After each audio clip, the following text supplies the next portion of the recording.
I'm joined today by Simone of the Go team. She's recently been on tour in Japan and the USA, and I suppose the first thing I have to ask is, what was your favourite memory? It was all mental, so it was all hectic, busy, tight schedules, learning millions of songs. But my favourite memory was from Japan. So we played a gig at the bottom of Mount Fuji, which was, yeah, it was good, it was good. So basically I was sat behind my kit and all I could see was a sea of people and then just Mount Fuji in the background. And they'd laid out the festival, so there were just lights perfectly in line across the back in all different colours. So that's my favourite memory. Wow, yeah. Japan. That sounds insane. Yeah, but Japan is nuts. Just so you know. So I suppose on a big tour like that, it must get a bit stressful.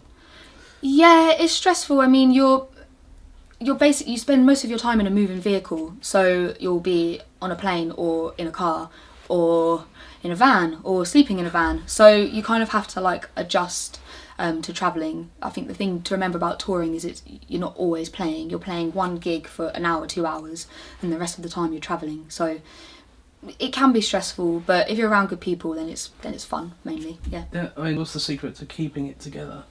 I think communication. Like, if you have a problem with something or someone, just tell them. Don't let things build up to the point where you're like on stage and it's affecting how you play. I think for me, you're in a band with 6 people, 7 people, and they're all completely different personalities. I think it's just being honest, and if something has happened, just say, look, I wasn't happy with this the other night, or you said this and it kind of upset me. But at the same time, if someone is doing something well, praise them. We all love praise. So I think if someone played a wicked gig, or if someone did something for you that was really helpful, help me set up my kit, or do you know what I mean, like chuck me a stick when I've dropped one. I think just little things like that, I think praise can help as well, build people's spirits. So yeah, communication really, definitely.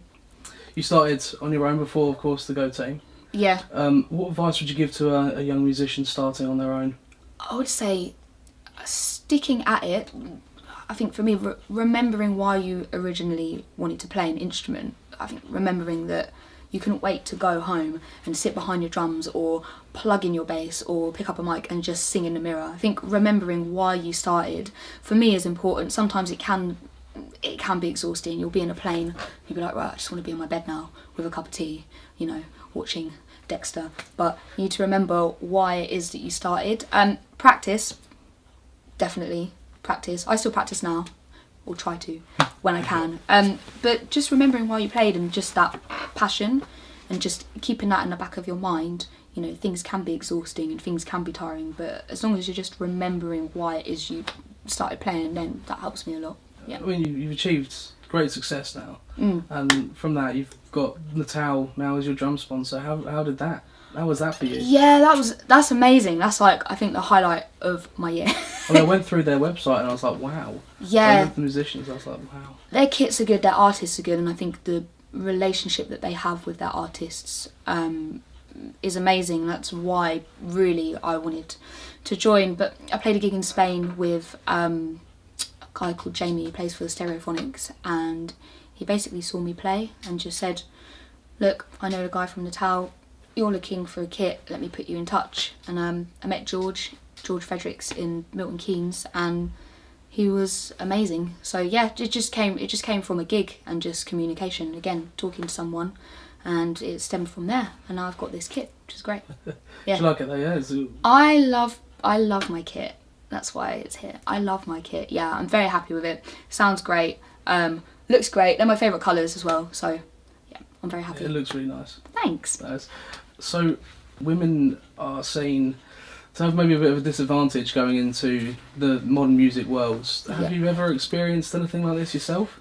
I think for me, yes. I mean, a lot of the time I'll get called a female drummer. I'm not a drummer, I'm a female drummer, which for me is a pet hate. I'm a drummer. Okay. I don't, I'm not any different to all of my other male friends that play drums. We're drummers. I think for me, I've been to auditions where they've picked me because I'm a female, and I've been to auditions, big auditions, where they've not picked me purely because I'm a female. And I think for me, I just want to be seen as a drummer. There is still that thing like, oh, female drummers aren't that good. It's just rubbish. You're a drummer, and that's that. So it definitely still exists. I think as well in the media, movies like Whiplash, so the drum movie, the only female role in that movie was his girlfriend, who he basically then palmed off because he wanted to play drums. I think things like that, you know, don't really help.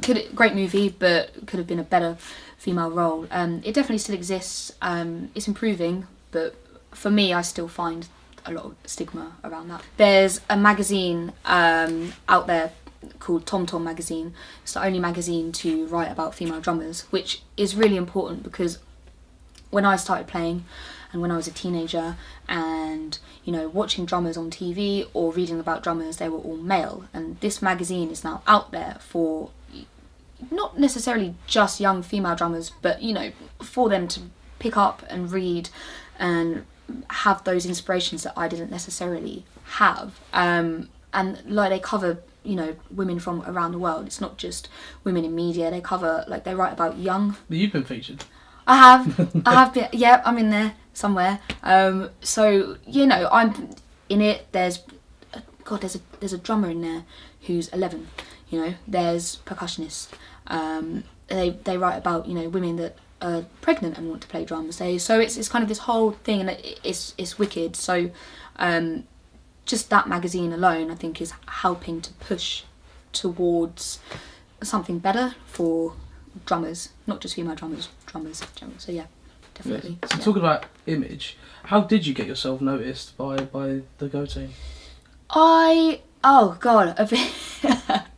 video on YouTube of me that took my friend, I'm going to say, 24 hours to make on her PC, that was blowing up while she was making it. I basically did a video kind of similar to this, like an interview, and then just a clip of me playing a couple of things. Ian in the band, he's like the head of the band, and he was searching for a new drummer, a local one. He happens to live in Brighton, and he was just looking on YouTube, and my video came up, my awful made video, and he just sent me an email from it. Literally YouTube. That's where he found me, on YouTube, yeah. So just putting yourself out there? Yeah, I tried. But there's only one video and it's awful. So I don't know why. I don't know why he picked me, but yeah, there was only one video.